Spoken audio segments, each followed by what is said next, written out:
ప్రేక్షకులకు నమస్కారం. ఈరోజు ఏప్రిల్ 8 చరిత్రలో చోటు చేసుకున్న ముఖ్యమైన సంఘటనలు తెలుసుకుందాం.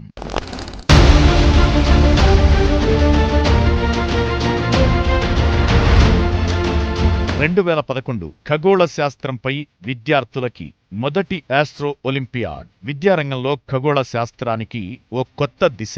ఈ సంవత్సరంలోనే తొలిసారిగా భారతదేశ స్థాయిలో విద్యార్థుల కోసం ఆస్ట్రో ఒలింపియాడ్ నిర్వహించబడింది. ఖగోళ శాస్త్రం పట్ల ఆసక్తిని పెంపొందించేందుకు, విద్యార్థుల ప్రతిభను వెలికితీసేందుకు ఇది ఒక మైలురాయి. అనంతర కాలంలో ఎందరో యువ ప్రతిభావంతులు ఖగోళ పరిశోధనల వైపు అడుగులు వేయడానికి ఇది ప్రేరణగా నిలిచింది.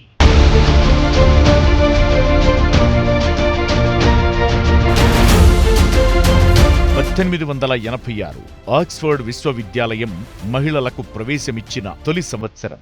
ఈ ఏడాది బ్రిటన్లోని ప్రతిష్టాత్మకమైన ఆక్స్ఫర్డ్ విశ్వవిద్యాలయం తమ చరిత్రలో తొలిసారిగా మహిళలకు ప్రవేశమిచ్చింది.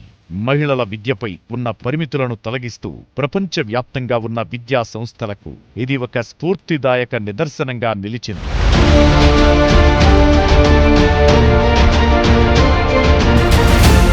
1992 యుగోస్లేవియా దేశం ఏప్రిల్ 8న అధికారికంగా విడిపోయిన రోజు. శతాబ్దాల నాటి బహుజాతి బహుభాషా సామ్రాజ్యం రాజకీయ సామాజిక సంక్షోభాల కారణంగా విభజించబడింది.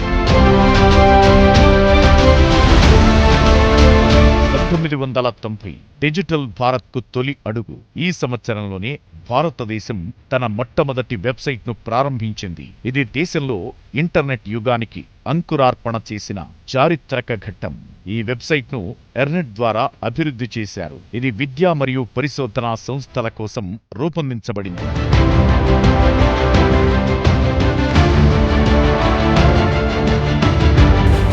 1986 క్లౌడ్ కంప్యూటింగ్ పై మొదటి జర్నల్ ప్రచురణ. ఈ ఏడాది క్లౌడ్ కంప్యూటింగ్ భావనకు సంబంధించి తొలి శాస్త్రీయ జర్నల్ ప్రచురితమైంది. ఇది ఒక ఆవిష్కరణాత్మక దశగా నిలిచి భవిష్యత్తులో టెక్నాలజీ ప్రపంచాన్ని మారుస్తుందనే సంకేతాన్నిచ్చింది. కాలం ముందుకు సాగుతున్నా చరిత్రలో కొన్ని సంఘటనలు చిరస్థాయిగా నిలిచిపోతాయి. అలాంటి విశేషమైన సంఘటనలతో మళ్లీ కలుద్దాం. అప్పటి వరకు చూస్తూ ఉండండి PMC. ప్రతిక్షణం సత్యదర్శనం.